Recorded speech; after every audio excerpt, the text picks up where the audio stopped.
अब देखेंगे प्रश्नावली 1.1 जिसका क्वेश्चन संख्या पहला है, क्या शून्य एक परिमेय संख्या है?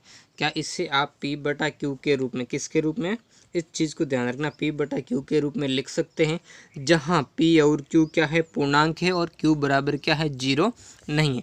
तो इसका हम जो आंसर देंगे उस आंसर के अंदर हम लिखना है कि हाँ शून्य एक क्या है, परिमेय संख्या है।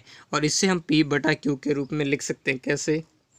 जैसे 0 के नीचे कितना होता है, 1, तो 0/1 के रूप में हम इसे लिख सकते हैं, या फिर 0/2 के रूप में, 0/3 इस रूप में इसको हम लिख सकते हैं। और जहाँ क्या हो, q बराबर 0 नहीं, यानी q क्या है, 1 है, 2 है, 3 और 0 नहीं होता। तो इस तरीके से हम इसको लिख सकते हैं। अगला क्वेश्चन है इसका दूसरा, 3 और 4 के बीच में 6 परिमेय संख्याएं ज्ञात कीजिए। तो हमें मेथड है बिल्कुल जो मैंने एग्जाम्पल के अंदर समझाया था, दूसरा वाला मेथड, उसी से हम करेंगे। बिल्कुल ही सिंपल तरीके से करना है, कोई ज़्यादा इसमें हमें घबराहट वाली बात नहीं। तो हमने देखा था इसके बीच में कितनी संख्याएं ज्ञात करनी, 6। हमें कुल 6 परिमेय संख्याएं ज्ञात करनी, तो हम क्या करेंगे, 6 + 1 बराबर कितना हो जाएगा, 7।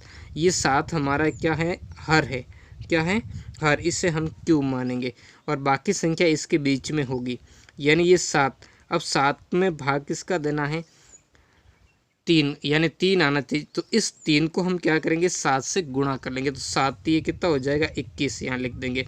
ये संख्या है 21/7 और यहाँ भी 7 आ जाएगा। यहाँ कितना, 4, 4 को 7 से गुणा करेंगे, 7 से होकर कितना हो जाएगा, 28 इनके बीच में।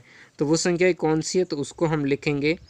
तो वो 21 के बाद कितना आ जाएगा, 22/7, फिर आ जाएगा 23/4, फिर आ जाएगा 24/7, फिर आ जाएगा 25/7 और उसके बाद आ जाएगा 26/7। तो इस तरीके से हमें 5 होगी, फिर 27/7। ये संख्या 1, 2, 3, 4, 5 और 6 संख्याएँ हो गई। अब जितनी संख्या आपको ज्ञात करनी है उसमें यही वाला मेथड आपको याद रखना है कि 6 + 1, यानी जो संख्या जितनी 6 ज्ञात करनी 1 जोड़ना, 4 ज्ञात करनी तो भी 1 जोड़ना, 5 ज्ञात करनी तो भी 1 जोड़ना। यानी जितनी संख्याएं हमें ज्ञात करने को कहा गया उसमें से हमें क्या कर देना, 1 जोड़ लेना है और 1 जोड़ करके उसको हर के रूप में ले लेना है। और फिर जो संख्या दी गई है उन संख्याओं को क्या करना, हर से गुणा करके अंश बना देना उसका। और इस तरीके से आप सिंपल तरीके से इसमें संख्याओं को ज्ञात कर सकते हैं। फिर देखो इसमें भी हम सेकंड वाला मेथड काम में लेंगे। अब इसमें तो आपको कोई घबराने की ज़रूरत नहीं है। इसका जो आंसर होगा वो क्या, इसमें 5 परिमेय संख्या ज्ञात करनी, कितनी ज्ञात करनी है, 5। तो हम मेथड क्या काम लेंगे, 5 + 1, यानी मेथड क्या आ गया, 6। अब देखेंगे वो तो संख्या पूर्ण संख्या के रूप में थी और ये संख्या परिमेय संख्या के रूप में है। तो हम क्या करेंगे, इस 6 को गुणा कर देंगे इन दोनों से, अंश और हर से। तो इसमें हमने जोड़ लिया 5 + 1 6, तो इस 6 को इससे गुणा कर लेंगे, 3/5। तो 6 को 3 से गुणा करेंगे, कितना आ जाएगा, 6 × 3 = 18 और 6 को 5 से करेंगे, 5 × 6 = 30। ऐसे इसको 4 को 6 से गुणा करेंगे, 6 से 24 और फिर इसको 6 को 5 से गुणा करें, 5 × 6 = 30, यानी इसके बीच में वो हमारी संख्या होगी। तो इनके बीच में कितना, 18 के बाद कितना आता है, 19/30, फिर आ जाएगा 20/30, फिर आ जाएगा 21/30, 22/30, उसके बाद आ जाएगा 23/30। ये संख्या 1, 2, 3, 4 और 5 होगी। इसमें से कुछ संख्याओं को हम सरल कर सकते हैं। तो इनका सरल कैसे, जैसे 19/30 का तो 19/30 ही रहेगा, लेकिन इसमें 0 से 0 कट गया तो कितना आ जाएगा, 2/3। वैसे 21 और 30 के अंदर 3 का भाग जाता है, तो इसमें 3 का भाग गया 7 बार, 7 × 21। इसमें 3 का भाग 10 बार, यानी 7/10। वैसे इसमें भी 2 का भाग जाता है, 2 का भाग 11 बार, इसमें 2 का भाग 15 बार, तो 11/15। और 30 में किसी का भाग नहीं जाता। तो आप चाहे इस रूप में लिखो तो भी आपका आंसर सही होगा और इस रूप में लिखो तो भी आपका आंसर सही होगा। तो इस तरीके से बिना किसी समस्या से आप एक शॉर्ट मेथड के माध्यम से आप इनका उत्तर प्राप्त कर सकते हो। अब जो इसका अंतिम जो क्वेश्चन है उस क्वेश्चन की तरफ हम बढ़ेंगे। चौथा क्वेश्चन, नीचे दिए गए कथन सत्य या असत्य वो बताना है, और अगर सत्य है या असत्य तो वो अपना कारण भी उत्तर के अंदर क्या करना है, लिखना है हमें। तो पहला कथन है हमारा, प्रत्येक प्राकृत संख्या एक पूर्ण संख्या होती है, तो बिल्कुल सत्य है। तो हम इसको लिखेंगे सत्य कि हाँ ये सत्य है कि प्रत्येक प्राकृत संख्या एक पूर्ण संख्या होती है। क्यों करेंगे?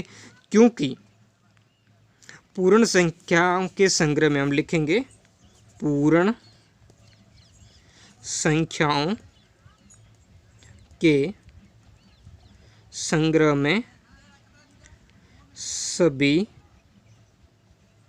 प्राकृत संख्याएं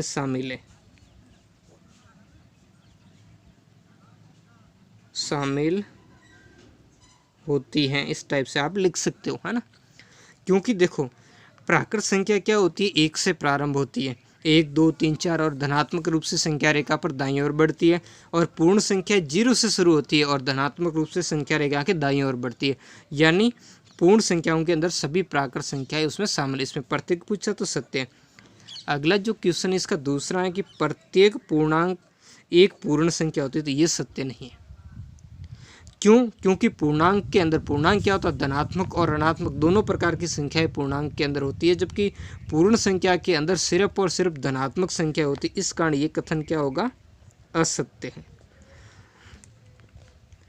तो हम लिखेंगे क्या कारण है अपने उत्तर का, हम लिखेंगे पूर्ण संख्याएं केवल धनात्मक संख्याएं होती है,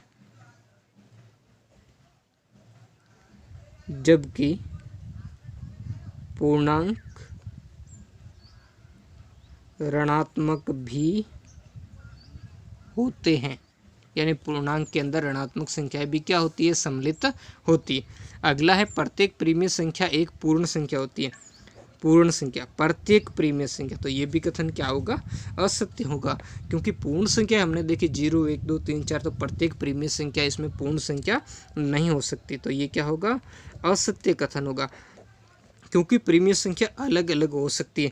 जैसे मैंने लिख दिया 2/5, तो ये क्या है, ये एक पूर्ण संख्या नहीं है। तो इस तरीके से आपको इसका आंसर देना है। आशा करता हूँ कि मेरा ये वीडियो आपको बहुत ही अच्छा लगा होगा। अगर अच्छा लगा तो वीडियो को लाइक कमेंट शेयर कर दें और साथ साथ में मेरे चैनल को सब्सक्राइब करना भी नहीं भूलें। नेक्स्ट वीडियो में हम मिलते हैं एक नए टॉपिक के साथ। धन्यवाद।